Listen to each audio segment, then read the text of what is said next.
ত্রুটি বিচ্যুতি হতে পারে। নেতা কর্মী আমার জামাত ইসলামের বন্ধু যারা আছেন তারা হয়তো না বুঝে ঢোকার চেষ্টা করতে পারে, কিন্তু সেখানে তারা আধিপত্য বিস্তার করেছে, কোনো সুবিধা নিতে চেয়েছে অথবা কোনো বিশৃঙ্খলা তৈরি করেছে সেটা এখনো আমি দেখিনি, জানি না। যার ফলে আমি এটাকে ইতিবাচকভাবে দেখছি। এখনো ঢাকা 10 আসনে ভোটের পরিবেশ সুন্দর, সব দল সব প্রার্থী সমান সুযোগ পাচ্ছে, ভোটাররা অবাধে ভোট দিচ্ছে। ভোটাররা যে রায় দেবে সব প্রার্থীকে দলকে তা মেনে নিতে হবে। সব দলের এজেন্ট প্রার্থী নেতা কর্মী সবাই শৃঙ্খলা বজায় রাখছে, আচরণবিধি মেনে চলছে।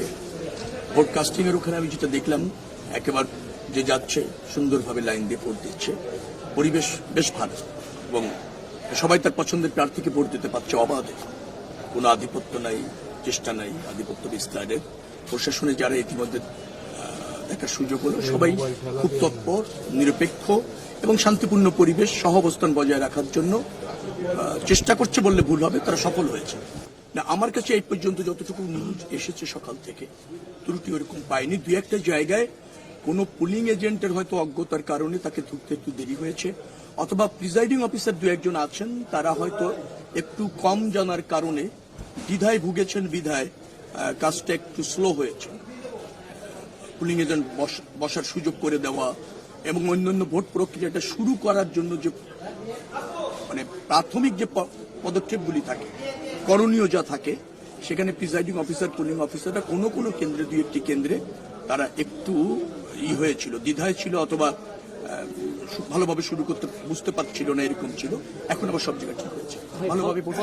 রাতে আমরা আসলে সোশ্যাল মিডিয়ায় বিভিন্ন জায়গায় অনেক ধরনের ঘটনা দেখেছি, সে ধরনের কোনো আলামত আপনার নির্বাচনী এলাকায়? না, কালকে রাত্রে চেষ্টা করেছে অনেকে। আমি আমার প্রতিদ্বন্দ্বী দলের কথা বলবো, তারা দলবদ্ধ হয়ে কেন্দ্রে যেতে চেয়েছে। এখন অত রাত্রে কেন্দ্রে যেতে চাওয়ার কারণ কিছু আমি জানি না। এমনও হতে পারে যে তারা হয়তো মনে করেছে যে আমরা দলবদ্ধ ভাবে গিয়ে প্রিজাইডিং অফিসার পুলিং অফিসারের সাথে সাক্ষাৎ করে আসি, দেখা করে আসি, আমাদের উপস্থিতি জানান দিয়ে আসি, কিন্তু সেটা যে নির্বাচনী আচরণবিধি লঙ্ঘন হয়, সেটা যে বিধিসম্মত না, সেটা অনৈতিক, অবৈধ, এটা হয়তো তারা জানেন না, এরকমও হতে পারে।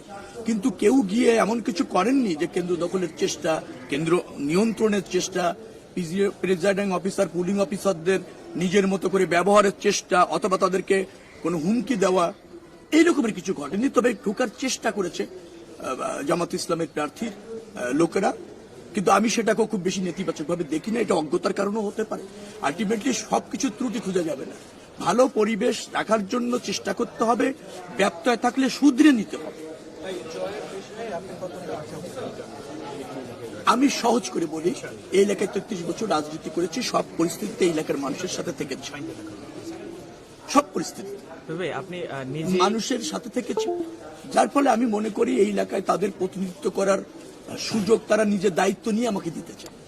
সেই সময়ের পরীক্ষায়, পরিস্থিতির পরীক্ষায় আমি উত্তীর্ণ, তাদের ভালোবাসার পরীক্ষায় আমি উত্তীর্ণ, আস্থার পরীক্ষায় উত্তীর্ণ দীর্ঘদিন ধরে।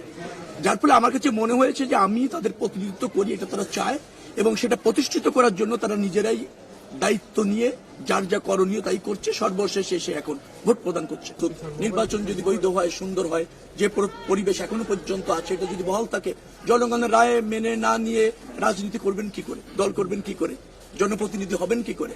ডেফিনেটলি জনগণের রায় শিরোধার্য।